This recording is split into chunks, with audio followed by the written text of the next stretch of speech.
அடியார்கள் அனைவருக்கும் அடியேன் தாமல் வெங்கடேஸ்வரன் எனது பணிவான வணக்கத்தினை முதற்கண் உரித்தாக்குகின்றேன். திருவாசகத்தேனின் ஒரு துளியாகிய திருச்சதகம் சுட்டறுத்தல் பதிகத்தின் முதல் 8 பாடல்களை சிந்தித்த நமக்கு அந்த சிந்தனையை மேலும் தொடர்வதற்கு இன்று இறையருள் கூட்டியிருக்கின்றது. விச்செய்தனிதொப்பது உண்டோ கேட்கில் மிகு காதல் அடியார்த்தம் அடியன் ஆக்கி அச்சம் தீர்த்தாட்கொண்டான் அமுதம் ஊறி அகம் நெகவே புகுந்தாண்டான் அன்பு கூற அச்சன் ஆண் பெண் அலி ஆகாசமாகி ஆரழலாய் அந்தமாய் அப்பால் நின்ற செச்சை மமலர் பூரையும் மேனியங்கள் சிவபெருமானம் பெருமான் தேவர் கோவே. தனது 5 புலன்களின் சேட்டையெல்லாம் முழுவதுமாக அடக்கி ஆசாபாசங்களை எல்லாம் சுட்டு அறுத்து இறை சிந்தனையிலேயே முழுவதும் மூழ்கி இருந்தால் என்ன நடக்கும் என்பதைத்தான் இங்கே மணிவாசகடிகளார் குறிப்பிடுகின்றார். இறைவன் அத்தகைய அடியார்களின் உள்ளே மிகப்பெரிய மாற்றத்தை ஏற்படுத்துவானாம். எத்தகைய மாற்றம் என்றால் அது பெரிய வித்தை என்று சொல்கின்றார். விச்சை என்றால் வித்தை என்று பொருள். விச்சைதான் இது ஒப்பது உண்டோ. இத்தகைய வித்தைக்கு சமமான ஒப்பாக கூறுவதற்கு வேறு ஏதேனும் செயல்கள் உள்ளவோ? இல்லவே இல்லை என்று கேட்கின்றார். விச்சைதான் இது ஒப்பது உண்டோ கேட்கில் என்று ஏற்பட்ட மாற்றத்தை குறிப்பிடுகின்றார். எத்தகைய மாற்றத்தை சிவபெருமான் அவரிடம் நிகழ்வித்தானாம்? அடியார்களின் இடையே இருக்கும் வாய்ப்பை சிவபெருமான் மணிவாசக அடிகளாருக்கு ஏற்படுத்தி கொடுத்தானாம். விச்சைதான் இது ஒப்பது உண்டோ கேட்கில் மிகு காதல் அடியார்த்தம் அடியன் ஆக்கி. பெருமான் பால் அளவு மிகுந்த காதல் கொண்டு காதலாகி கசிந்து அவனையே எப்பொழுதும் நினைந்து உருகும் அடியார்களுக்கு அடியானாக தான் இருக்கும் வாய்ப்பினை பெருமான் ஏற்படுத்தி கொடுத்தான் என்று மணிவாசக அடிகளார் கூறுகின்றார். தில்லைவாழ் அந்தணர்தம் அடியார்க்கும் அடியேன் என்று தொடங்கும் திருத்தொண்டத் தொகை பதிகத்தின் பாடல்களில் சுந்தரர் அடியார்கள் அனைவருக்கும் தான் அடியானாக இருக்கின்றேன் என்று தானே குறிப்பிடுகின்றார். அடியார்களுக்கு அடியானாக இருப்பது மிக பெரும் பேர். அத்தகைய பெரும்பேற்றினை அடைந்தவர்களாக 4 பெருமானார்கள் இருப்பதை நாம் காண்கின்றோம். திருஞான சம்பந்தர் திருவாரூர் தலத்திற்கு செல்கின்றார். திருவாரூர் தலத்துக்கு அவர் சென்ற பொழுது அவரது வருகையை அறிந்து கொண்ட திருவாரூர் தலத்து அடியார்கள் அனைவரும் திருவாரூர் ஊர் எல்லையில் நின்று கொண்டு திருஞான சம்பந்தரை வரவேற்கின்றனர். அவர்கள் இவ்வாறு திருஞான சம்பந்தரை வரவேற்பதை பார்த்தவுடன் ஞானசம்பந்தர் மனம் நெகிழ்ச்சி அடைகின்றார். அப்பொழுது அந்த அடியார்களை நோக்கி அவர் ஒரு தன் உள்ள கருத்தை வெளியிட்டவாறு ஒரு பதிகம் பாடுகின்றார். திருவாரூர் நகரம் சென்றடைந்த திருஞான சம்பந்தர் முதலில் பெருமானை புகழ்ந்து எந்த பதிகமும் பாடவில்லை. பெருமானின் அடியார்களை நோக்கித்தான் ஒரு பதிகம் பாடுகின்றார். அந்த பதிகம்தான் யாது? அந்தமாய் உலகு ஆதியும் ஆயினான் வெந்த வெண்பொடி பூசிய வேதியன் சிந்தையே புகுந்தான் திருவாரூரம் எந்தை தானேனை என்று கொளும் கோலோ.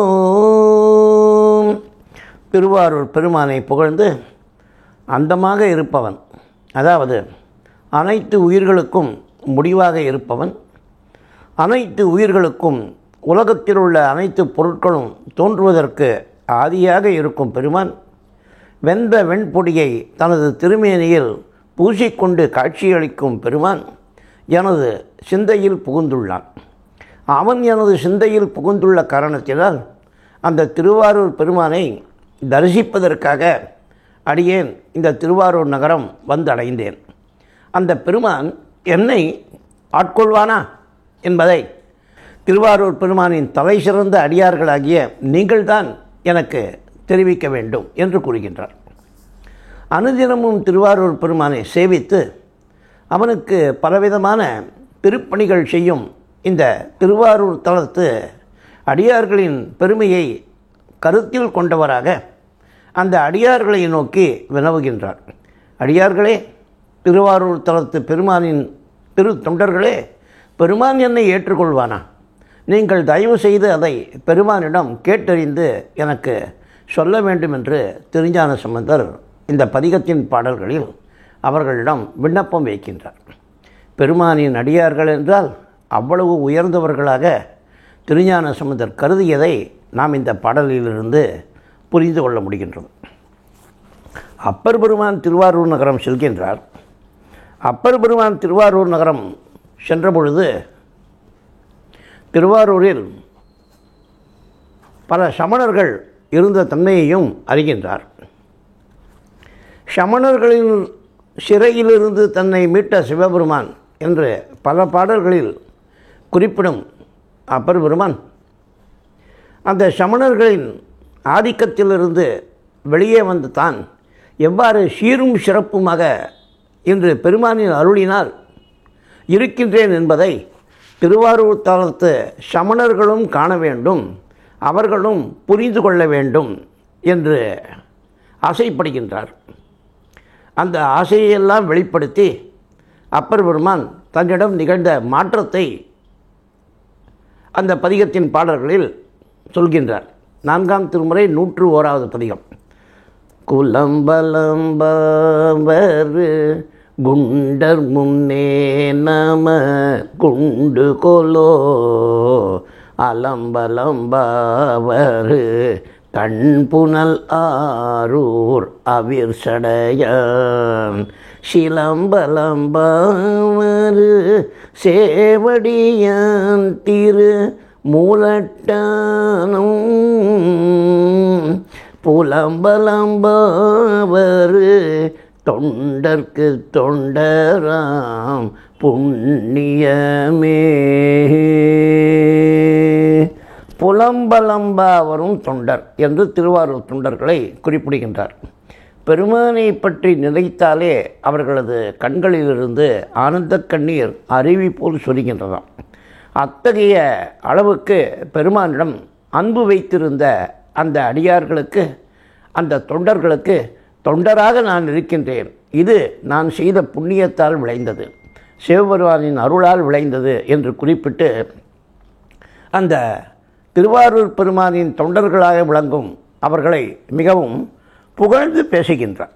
சுந்தரர் திருவாரூர் செல்கின்றார். சுந்தரன் வருகின்றான் என்று திருவாரூர் தலத்து அடியார்களுக்கு முன்னமே இறைவன் அவர்களது கனவில் உணர்த்துகின்றான். அதனை கேட்ட அந்த அடியார்களும் திருவாரூர் எல்லை சென்று சுந்தரரை வரவேற்பதற்கு தயாராகின்றார்கள். அந்த அடியார்களை எல்லாம் நகரத்து எல்லையில் பார்த்த சுந்தரர் அப்பொழுது ஒரு பதிகம் பாடுகின்றார். கரையும் கடலும் மலையும் காலையும் மாலையும் எல்லாம் உரையில் வீரவி வருவான் ஒருவன் ஊருதிர லோகம் வரையின் மடமகள் கேள்வன் வானவர் தானவர்க்கெல்லாம் அரையன் இருப்பதும் ஆரூர் அவர் எம்மையும் ஆழ்வரோ கேளீர் அரையன் இருப்பதும் ஆரோர் அவர் எம்மையும் ஆழ்வரோ கேளீர்.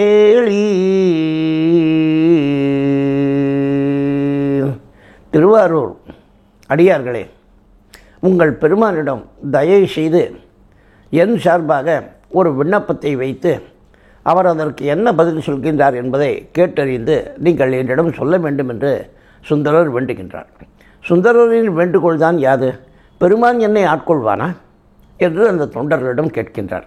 பெருமான் அவரை ஆட்கொண்டதால் தானே பித்தா பிரேசுடி என்று தொடங்கும் பதிகத்தை பாடி பல தலங்கள் சென்று தில்லையிலும் பெருமானின் நடனக் கோலத்தை தரிசித்து பெருமானின் வாய்மொழியை கேட்டு ஆரூருக்கு செல்வாய் என்று சொன்னதை கேட்டு திருவாரூர் வந்தடைந்த சுந்தரர் அந்த அடியார்களிடம் மிகவும் பவ்யமாக பெருமானிடம் கேட்டு சொல்லுங்கள் என்றால் தன்னை விட திருவாரூர் அடியார்கள் பெருமானுக்கு மிகவும் நெருக்கமாக இருக்கின்றார்கள் என்பதை தான் உணர்ந்ததை மிகவும் அழகாக நயமாக இந்த பாடல்களில் குறிப்பிடுகின்றார். இவ்வாறு மூவர் பெருமானார்கள் தேவார முதலிகள் மூவருமே திருவாரூர் தொண்டர்களை உயர்வாக மதித்து அந்த தொண்டர்களுக்கு தொண்டராக தாம் இருக்கின்றோம் என்பதை குறிப்பிட்ட பதிகத்தின் முதல் பாடல்களை நாம் சிந்தித்தோம். மாணிக்கவாசகரும் அதே நெறியில்தான் செல்கின்றார். அதே வழியில்தான் அடியார்களுக்கெல்லாம் அடியவனாக தான் இருக்கும் நிலையை பெருமான் ஏற்படுத்தினான் என்று மிகவும் பெருமையாக குறிப்பிட்டு உள்ளம் நிகழ்கின்றார். மிகு காதல் அடியார்த்தம் அடியன் ஆக்கி. பெருமான் பால் மிகுந்த காதல் கொண்டு இருக்கும் அந்த அடியார்களுக்கு அடியனாக அவன் தன்னை ஆக்கினான். விச்சைதான் இது ஒப்பது உண்டோ கேட்கில், இதை போன்று அற்புதம் மிகவும் நிகழுமோ என்று தொடங்குகின்றார். அற்புதமாக மிகச்சிறந்த அதிசயமாக அடியார்களின் நடுவே தான் இருக்கும் தன்மையை மணிவாசகர் குறிப்பிடுகின்றார். அவர் இவ்வாறு குறிப்பிடுவது நமக்கு அவர் அருளிய அதிசயப்பத்து என்ற பதிகத்தின் பாடலைத்தான் நினைவூட்டுகின்றது. அந்த அதிசயப்பத்து பதிகத்தின் முதல் 9 பாடல்களிலும் மணிவாசக பெருமான் என்ன சொல்கின்றார்? பெருமானே, நீ அடியார்களின் நடுவே என்னை இருக்க வைத்தாய். இதை போன்ற அதிசயம் வேறு எங்கேனும் நிகழுமோ என்று குறிப்பிட்டு அந்த பதிகத்தின் முதல் 10 பாடல்களிலும் பெருமான் நிகழ்த்திய அதிசயம் அதிசயம் என்று அடியார்களின் நடுவே தான் இருக்கும் தன்மையை உணர்த்துகின்றார். வைப்பு மாடென்றும் மாணிக்க தோழி என்றும் மனத்திடை உருகாதே, செப்பு நேர்முலை மடவரலியர் தங்கள் திறத்திடை நைவேனே, ஒப்பிலாதன உவமனில் இறந்தன ஒன்மலர் திருப்பாதத்து அப்பன்னாண்டு தன் அடியரில் கூட்டிய அதிசயம் கண்டாமே.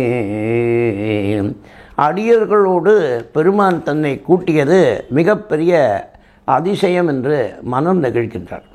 இந்த பதிகத்தின் 9 பாடல்களிலும் அதிசயம் கண்டாமே அதிசயம் கண்டாமே என்று சொல்லி அடியார்களுடன் பெருமான் தன்னை கூட்டியது அதிசயம் என்று அனைவருக்கும் உணர்த்துகின்றார். இதிலிருந்து தான் அடியார்களுடன் இணைவது எத்தகைய பெரும் பேறு என்பதை நாம் புரிந்து கொள்ளலாம். அந்த உண்மைதான் இங்கே மிகு காதல் அடியார்த்தம் அடியனாக்கி என்று கூறுகின்றார். ஏன் அடியார்களுடன் இணைவது மிகப்பெரிய பேராக கருதப்படுகின்றது? அதற்கு விடையினை மணிவாசக பெருமானார் இந்த அதிசயப்பத்து பதிகத்தின் 10வது பாடலில் குறிப்பிடுகின்றார். அடியார்களில் ஒருவனாக தான் இருக்கின்ற காரணத்தினால் நரகத்திடை புகுந்து பல துன்பங்களுக்கு இடர்பட இருந்த தன்னை பெருமான் தடுத்து ஆட்கொண்டு பொய் நெறியை நீக்கி மெய் நெறியை அளித்தார் என்று குறிப்பிடுகின்றார். அடியார்களின் நடுவில் இருந்ததால் தானே இத்தகைய அருள் பெருமானிடமிருந்து கிடைக்கின்றது. எனவே நாம் முதலில் என்ன செய்ய வேண்டும்? அடியார்களுடன் பழக வேண்டும். அடியார்களின் இடையே நாம் இருக்க வேண்டும். நாடகத்தால் உன்னடியார் போல் நடித்து நான் நடுவே என்று இதே திருச்சதகம் பதிகத்தின் 2வது பதிகத்தில் முதல் பாடலில் அவர் குறிப்பிடுவதை நாம் கண்டோம். நாடகமாக இருக்கலாம், அடியார்களின் நடுவில் சென்று இருந்து பழகுவது. ஆனால் இருந்தாலும் அந்த நாடகத்தின் அதே வேடத்தை மீண்டும் மீண்டும் தாங்கும் ஒருவன் அந்த நாடக பாத்திரமாகவே மாறிவிடுவது போன்று தொடர்ந்து அந்த நாடகத்தை நடிக்கின்ற காரணத்தினால் அடியார் போல நடித்து கொண்டிருக்கும் தானும் அடியவனாக மாறிவிடுவேன் என்ற நம்பிக்கை மணிவாசக பெருமானுக்கு இருந்தது இந்த பாடலில் வெளிப்படுகின்றது. அத்தகைய அடியார்களின் கூட்டத்தில் இருந்த காரணத்தினால் பொய் நெறியை நீக்கி மெய் நெறியை தனக்கு இறைவன் தந்ததாக குறிப்பிடுகின்றார். இருள் திணிந்தெழுந்து இட்டதோர் வல்வினை சிறு குடில் இது வித்தை பொருளென களி தரு நரகத்தீடை விழப்புகுகின்றேனே தேருளும் மதில் நொடிவரை இடித்தர சினப்பதத்தோடு செந்தி அருளும் மெய் நெறி பொய் நெறி நீக்கிய அதிசயம் கண்டாமே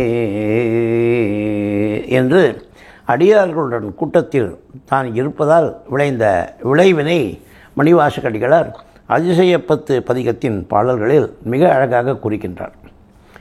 அவ்வாறு அடியார்களின் நடுவே தான் இருப்பதால் தன்னிடம் ஏற்பட்ட மாற்றத்தை இந்த பாடலிலும் குறிப்பிடுகின்றார். விச்சைதான் இது ஒப்பது உண்டோ கேட்கில் மிகு காதல் அடியார்த்தம் அடியனாக்கி. முதலில் பெருமான் என்ன செய்தான்?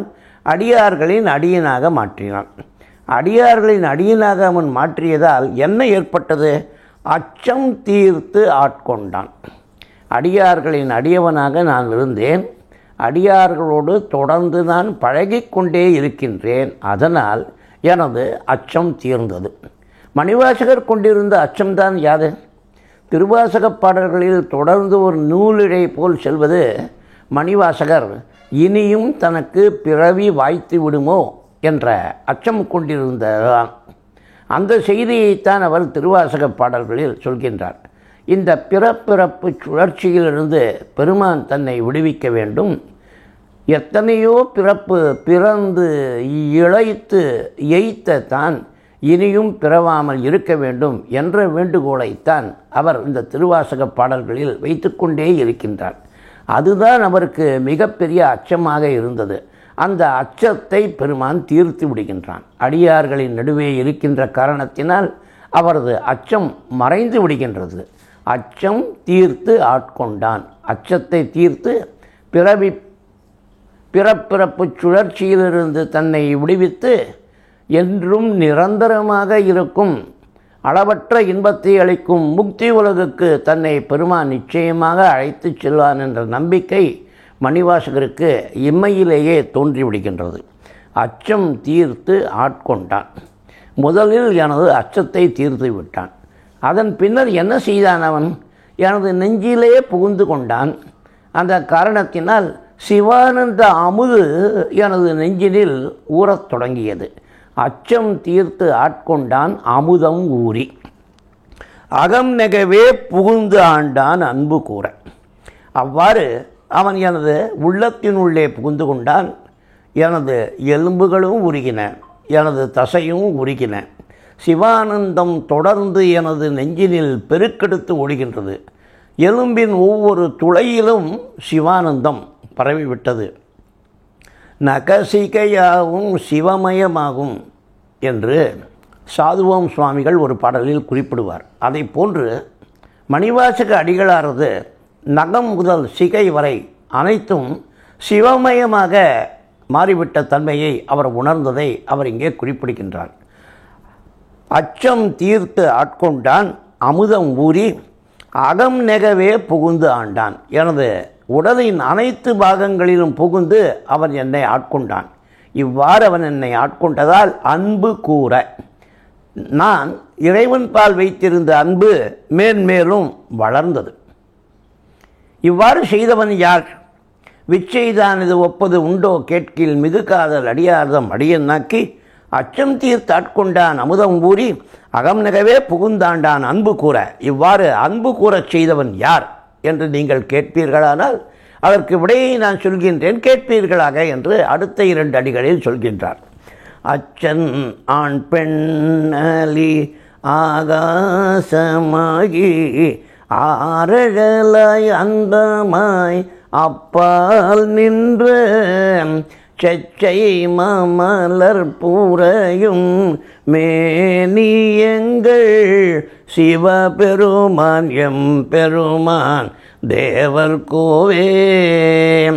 தேவர்கள் அனைவருக்கும் தலைவனாக உள்ள சிவபெருமான் தான் அவ்வாறு அச்சம் தீர்த்து என்னை ஆட்கொண்டவன், அன்பு கூற எனது மனதினை மாற்றியவன் என்று குறிப்பிடுகின்றார். அவன் யார்? அச்சன். அச்சன் என்றால் தந்தை என்று பொருள். இன்றும் மலையாள மொழியில் தந்தையை அச்சன் என்றே அழைப்பதை நாம் உணர்கின்றோம். மலையாளம், கன்னடம், தெலுங்கு ஆகிய 3 மொழிகளும் தமிழிலிருந்து பிரிந்தவை. அநேக தமிழ் சொற்கள் இன்று தமிழ் மொழியில் வழக்கத்தில் இல்லாமல் போனாலும் அந்த மொழிகளிலெல்லாம் வழக்கத்தில் இருப்பதை நாம் காண்கின்றோம். அத்தன் என்று தந்தையை கன்னடத்தில் குறிப்பிடுவார்கள், அச்சன் என்று மலையாளத்தில் குறிப்பிடுகின்றார்கள். அச்சன் ஆண் பெண் அலி. அவன் ஆணா? இல்லை. பெண்ணா? அதுவும் இல்லை. ஆணும் இல்லை பெண்ணும் இல்லை என்றால் அவன் அலியா? அதுவும் இல்லை. அவன் ஆணாகவும் இருக்கின்றான், பெண்ணாகவும் இருக்கின்றான், அலியாகவும் இருக்கின்றான். 3 தன்மையும் ஒருங்கே வைத்து கொண்டுள்ள இறைவன் அவன் ஒருவன்தான். ஒப்பற்றவனாக அவன் திகழ்கின்றான். அவன்தான் அனைத்து உயிர்களுக்கும் தந்தையாக இருக்கின்றான். தந்தை என்று இறைவனை இங்கே குறிப்பிடுகின்றார். தாயைப் போல உயிர்களுக்கு அன்பு செலுத்தவும் என்று பல இடங்களில் மணிவாசகர் குறிப்பிட்டாலும் சில இடங்களில் தந்தை என்றும் பெருமானை குறிப்பிடுகின்றார். எந்தை என்று பெருமானை 4 பெருமானார்கள் அனைவருமே அழைப்பதையும் நாம் பல பாடல்களில் காண்கின்றோம். தந்தை என்ன செய்கின்றான்? தனது மகன் சரியான வழியில் செல்கின்றானா என்பதை கண்காணித்து கொண்டே இருக்கின்றான். ஒரு குடும்பத்தில் ஒரு தந்தை மகன் சரியான வழியில் செல்லாமல் சற்று பாதை மாறினால் உடனே மகனை கண்டித்து திருத்தவும் செய்கின்றான். அத்தகைய திருத்தத்தை செய்பவனாக, அனைத்து உயிர்களையும் நல்வழிப்படுத்துபவனாக இறைவன் இருக்கின்ற தன்மைதான் இங்கே அச்சன் என்ற தொடர் மூலம் உணர்த்தப்படுகின்றது. இறைவன் எவ்வாறு நல்வழிப்படுத்துகின்றான்? அந்த உயிர்கள் தவறு செய்தால் அந்த தவறுக்கு உண்டான தீய வினைகளுக்கான பலன்களை அவன் கொடுக்கின்றான். அந்த தீய வினைகளை அனுபவிக்கும் உயிர்கள் தாம் செய்த தவற்றால் இவை நேர்ந்தவை என்று புரிந்து கொண்டு அந்த தவற்றினை திருத்திக் கொள்ள ஒரு வாய்ப்பினை அளிக்கின்றான். அத்தகைய தந்தையாக திகழ்ந்து உயிர்களை நல்வழிப்படுத்தும் இறைவன் ஆணாக இருக்கின்றான், பெண்ணாக இருக்கின்றான், அலியாக இருக்கின்றான். அவன் ஆகாசமாக இருக்கின்றான் என்று கூறுகின்றார். ஆகாசம் என்பது என்ன? வெட்டவெளி. வெட்டவெளிக்கு ஒரு எல்லை உண்டோ? எங்கும் பறந்து காணப்படுகின்றது அந்த வெட்டவெளி. வெட்டவெளி இல்லாத இடம் உண்டோ? வெளியில்லாத இடம் உண்டோ? 2 அணுக்களுக்கும் இடையே கூட வெட்டவெளி இருக்கின்றது என்று இன்றைய விஞ்ஞானிகள் கூறுகின்றனர். எனவே வெளியில்லாத இடமே இல்லை. அதை போன்று இறைவன் இல்லாத இடமே எதுவும் இல்லை. ஆகாசமாக, வெட்ட வெளியாக, அனைத்து இடங்களிலும் அங்கிங்கெனாதபடி எங்கும் பிரகாசமாய் நீக்கமர நிறைந்து பெருமான் காணப்படுகின்றான். அவன்தான் ஆகாசமாக இருக்கின்ற இறைவன் என்று குறிப்பிடும் மணிவாசகடிகளார் 6 அழலாக இருக்கின்றான் என்று கூறுகின்றார். 6 அழலாகி, 6 அழல் என்றால் நெருங்க முடியாத அளவுக்கு ஜோதி பிழம்பாக இறைவன் இருக்கின்றானாம். அருமையான நெருப்பு என்றும் ஒரு விதமாக நாம் பொருள் கொள்ளலாம். ஏன் அருமையான நெருப்பு? பொதுவாக காணப்படும் தீச்சுடரின் அருகே நாம் சென்றால் அந்த வெப்பத்தை நாம் உணர்கின்றோம். ஆனால் ஆறழலாக இருக்கும் பெருமானின் அருகே நாம் சென்றால் வெப்பத்தை உணர்வதில்லை. அவரது அருட்கண்ணிலிருந்து வெளிப்படும் குளிர்ச்சியை தாம் உணர்கின்றோம். எனவே நமக்கு அருமையான நெருப்பாக அவன் இருக்கின்றான் என்று பொருள் கொள்வது மிகவும் பொருத்தமாக உள்ளது. அச்சன் பெண் ஆண் அலி ஆகாசமாகி ஆறழலாய் அந்தமாய் அனைத்து உயிர்களுக்கும் அந்தமாக அவன் இருக்கின்றான். அனைத்து உயிர்களையும் தோற்றுவிப்பவன் அவன். அனைத்து உயிர்களுக்கும் முடிவாகவும் இருப்பவன் அவன். அவன் அந்த முடிவுக்கும் அப்பாலும் இருக்கின்றானாம். ஆறழலாய் அந்தமாய் அப்பால் நின்ற, அதாவது அனைத்து உயிர்களையும் உலகத்து அனைத்து பொருட்களையும் அழித்து அவைகளுக்கு முடிவு என்பதை ஏற்படுத்தும் இறைவன் அவன் என்றும் முடிவதில்லை.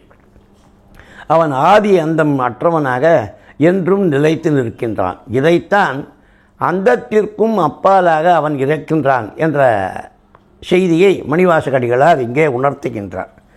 ஆறழலாய் அந்தமாய் அப்பால் நின்ற செச்சைமா மலர்புரையும் மேனி என்று கூறுகின்றார். செச்சை என்றால் விருட்சிப்பூ என்று பொருள். விருட்சிப்பூ எந்த வண்ணத்தில் காணப்படுகின்றது? சிவந்த வண்ணத்தில் விருட்சிப்பூ காணப்படுகின்றது. புரை என்றால் போன்ற என்ற பொருள். செச்சைமா மலர்புரையும் மேனி, விருட்சி மலர் போன்று சிவந்த வண்ணத்தில் பெருமானது திருமேனி காணப்படுகின்றது. செச்சைமா மலர்புரையும் மேனி எங்கள் சிவபெருமான், அவன் எம்பெருமான் தேவர் கோவே என்று சிவபெருமான் அனைத்து தேவர்களுக்கும் தலைவனாக இருக்கும் தன்மையையும் இந்த பாடலில் மிகவும் அழகாக மணிவாசகர் உணர்த்துகின்றார். அடியார்களின் பெருமையை நாம் உணர வேண்டும். அடியார்களின் பெருமையை முதலில் உணர்ந்து கொண்டால்தான் அடியார்களுடன் நாம் இருக்க தலைப்படுவோம். அடியார்களுடன் நாம் இருப்பதும் அவன் அருளால் தான் நிகழ்வது என்றாலும் அதற்கான விருப்பம் நமது மனதில் தோன்ற வேண்டும். சிறு விதையாக அந்த விருப்பம் இருந்தால் கூட அதை மிக பெரிய விருட்சமாக வளர்த்து அந்த விருப்பம் நிறைவேறும் வண்ணம் இறைவன் அருள் புரிவான். அடியார்களின் இடையே இருப்பதால் என்ன ஏற்படுகின்றது?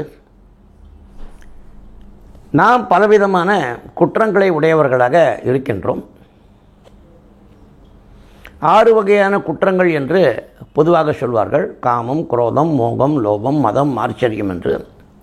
இந்த 6 விதமான குற்றங்களையும் கடும் பயிற்சியால் மிகுந்த கஷ்டப்பட்டு அவற்றை நீக்கி இறைவனை பற்றி நினைத்து கொண்டிருந்தாலும் ஆங்காங்கே இந்த குற்றங்கள் தலையெடுத்து நமது கவனத்தை திருப்புவதை நாம் வாழ்க்கையில் கண்கூடாக உணர்கின்றோம்.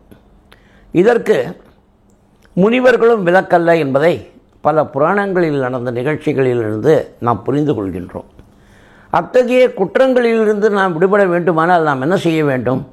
அடியார்களின் நடுவே இருக்க வேண்டும். அடியார்களின் நடுவில் இருந்தால் அந்த குற்றங்கள் தலை தூக்கி நம்மை ஆட்கொண்டு நம்மை திசை திருப்பும் தன்மையிலிருந்து நாம் அடியார்களின் அருகே இருக்கும் தன்மையால் நாம் பிழைத்து கொள்ளலாம். அந்த குற்றங்களிலிருந்து தப்பித்து கொள்ளலாம்.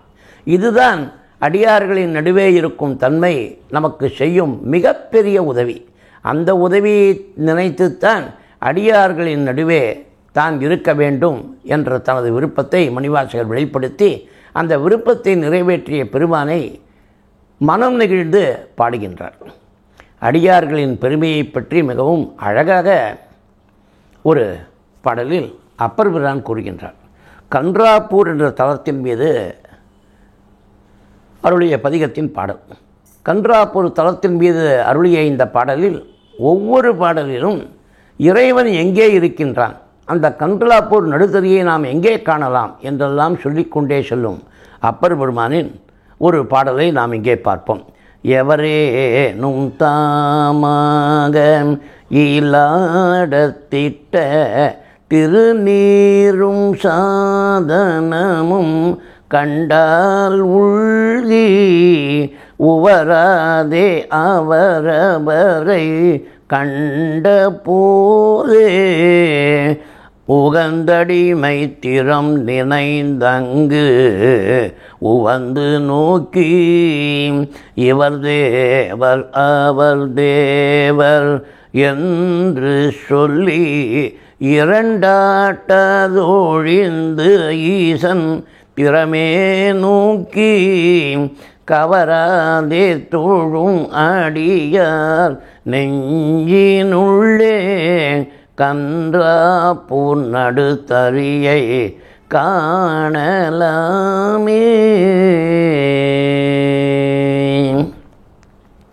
எவரேனும் தாமாக இலாடத்திட்ட திருநீர், இலாடம் என்றால் நெற்றி என்ற பொருள், தங்களது நெற்றியில் தாமாகவே திருநீர் பூசிக்கொண்ட அடியார்கள்.